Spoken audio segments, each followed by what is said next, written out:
So, while making another video, I want to talk about this video because this is something that kind of struck me as a conversational piece. So, in order to qualify for Japanese Yu-Gi-Oh! Nationals, you have a very, very short time period. I believe it's 3 months to qualify. And in order to do so, you have to go 30-0 in local tournaments. I believe you can also go 29-1, but the minute you hit 2 losses, you lose.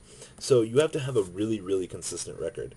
Now, I know several people have tried to do this. I also believe I was told that it's easier because if you come to a different area, location, say a Japanese player comes to America, they top here. Their invite automatically goes home with them, essentially.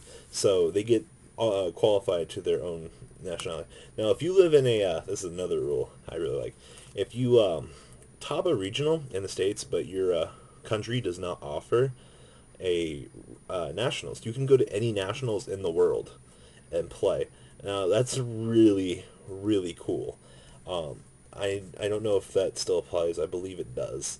But if you live in some really, really weird place and your country does not offer nats, you absolutely get to, you get a really good luxurious of, going to Japan and playing in nats.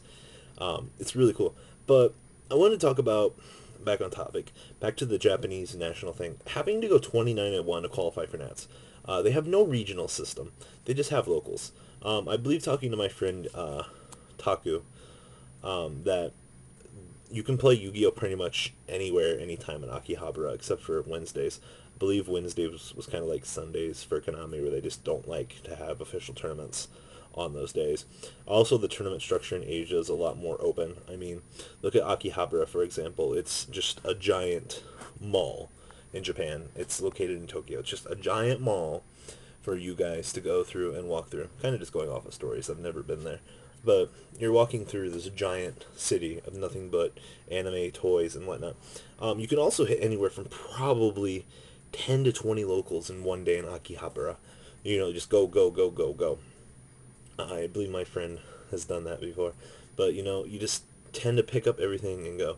Now, you can qualify within, what? You play 4 tournaments. You can go 20-0. That's 5 to 6 rounds. One tournament, probably just slam through it, get your invite in a day. I know that's why a lot of people pick up multiple Konami IDs in Japan, because it's just, I lost. I went 16-2. You just get a new ID and go to get your invite. It's a really, really weird system in Japan. I definitely would like to expand on it more. I find it intriguing, like the fact that you have to go 29-1 at least to qualify for Nats there. It might be 28-2. I believe it's the 29-1 though. But to win that consistently in such an open format such as this one, it seems like there'd be a lot of bribing involved and things like that. I also assume that's why their nationals are so small there. I believe I haven't seen the nets in a while be over 100 people. I might be wrong on that as well. But, like I said, the qualification system in Japan is absolutely weird. But then again, you get the huge amount of locals if you live in Akihabara to just plow, plow, plow. You know, 8 tournaments in one day, be my guest. Maybe that's why a lot of kids skip school in Japan to play Yugi. But it seems like it'd be a really cool Yugi haven. So, let me know what you guys think about the Japanese national structure.